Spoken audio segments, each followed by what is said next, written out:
भी एक डिबेट में कुछ मुस्लिम्स के साथ हमारा था, डिबेट थी, तो एक चैनल पे, राष्ट्रीय चैनल पे, तो उन्होंने कहा, जो स्कॉलर थे, मुस्लिम स्कॉलर, कि भाई आपका तो सारा जो सनातन का है वो आपका पूर्व जन्मों पे आधारित है और हम लोग पूर्व जन्म को मानते नहीं, अगला जन्म ही नहीं मानते, पुनर्जन्म भी नहीं मानते, तो हमारा आपको तो बड़ा विरोध है।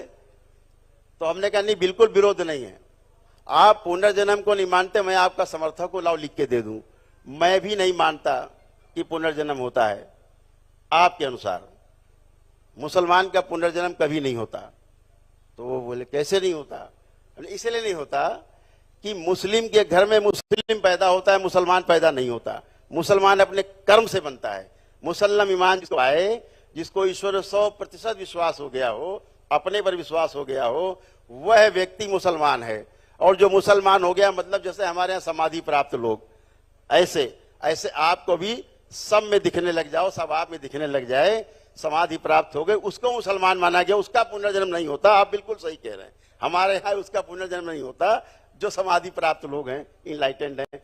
तो आपकी बात हमें कोई अंतर नहीं है, लेकिन आप कहें कि मुस्लिम क्या मुसलमान पैदा होता है, तो बिल्कुल पैदा नहीं हो सकता, वो कर्म से पैदा होगा। जैसे हम कहें कि शुद्ध चारों वर्ण हैं, कि 4 वर्ण अपने माता पिता से पैदा होते हैं, लेकिन अगर ब्राह्मण पैदा होगा तो गुरु के वाणी से पैदा होगा, उसकी कृपा से पैदा होगा।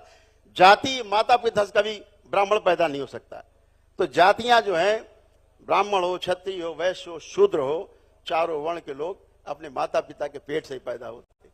लेकिन अब ब्राह्मण में और फिर पंडित में फिर भेद है, फिर क्षत्रिय में और ठाकुरी सब में भेद है। कर्म के कारण हमारी जातियां बनी, वहां कोई ऊंचा नीचा था ही नहीं। एक दूसरे के सहयोग से जो एक दूसरे का अस्तित्व, सह अस्तित्व था, उसको जानते हुए जातियां बनी। आज उनका राजनीतिकरण किया गया, उन जातियों का छोटा बड़ा करके उनको बांटा गया, बांट करके फिर उनका अपने अपने अनुसार लाभ लिया गया। तो आज ये समझदार, आज का जो युवक है संजय जी, बहुत समझदार है, केवल जाति का लाभ लेता है अपनी नौकरी में, अपने व्यवसाय में। उसके बाद मेरा ऐसा मानना है कि कोई भी जाति भेद को मानता वानता नहीं है। ये मैंने बहुत नजदीक से देखा है और अपने ही समाज में आके देखा, संत समाज में, कि यहाँ तो जाति का कोई मतलब नहीं। कुछ लोग हैं, लेकिन मुझे लगता है कि ठीक है, आज नहीं तो कल जिस गद्दी पर बैठे हैं, वहां निश्चित रूप से ये कहना चाहूंगा, इस संसार के अंदर, हमारे भारत देश में कहा जाए संसार, ये पूरा ही भारत देश, पूरा संसार ही है। 2 चीजें रही इस देश में, एक धर्म गद्दी, दूसरी राजगद्दी, और दोनों एक दूसरे की पूरक रही हैं। धर्म गद्दी का संदेश राजगद्दी पूरे समाज में फैलाती थी।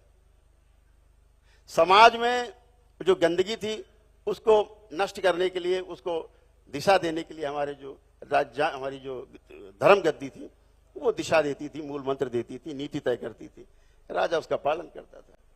यही चला आ रहा है। आज भी मैंने देखा, ऐसा नहीं है, आज भी जो धर्म गद्दियां हैं कई जगह प्रभावी हैं, लेकिन 90% मैं कहना चाहूंगा, हमारी धर्म गद्दियों का जो अधिकार था, धर्म गद्दियों का जो नियंत्रण था राजगद्दी पे, वो टूट चुका है, चाटुकारिता में बदल चुका है, पूरी चाटुकारिता में चले गए हैं। कोई भी नीतिगत बात करने का साहस नहीं है। अगर ये धर्म गद्दी साहस कर ले, नीति की बात कर ले, धर्म की बात कर ले, एकजुट होकर बात कर ले, तो निश्चित रूप से जो राजगद्दी है वो उसको मानने को तैयार होगी, बाध्य होगी, क्योंकि जनमानस में संतों का सम्मान है। लेकिन आज अपनी बात कोई कहने को तैयार नहीं है। ये बहुत कड़वी बात है। मैं अपनी बात छोटे मुंह से बड़ी बात कह रहा हूं, लेकिन एक बहुत बड़ी बात मैं कह रहा हूं कि आज कोई भी बात, कड़वी बात कहने को महाराज जी तैयार नहीं है। समाज में आंख बंद कर लेते हैं, नहीं हम बोलेंगे तो बुरे हो जाएंगे। आप बने ही हो बुरा और भला अलग अलग करने के लिए। संत का काम है बुरा और भला अलग अलग विवेचन कर दे, वर्गीकरण कर दे, लोगों की बात समझ में आ जाए, पकड़ में आ जाए। लेकिन हम आज उससे बचते हैं। इससे हमें बचना नहीं है।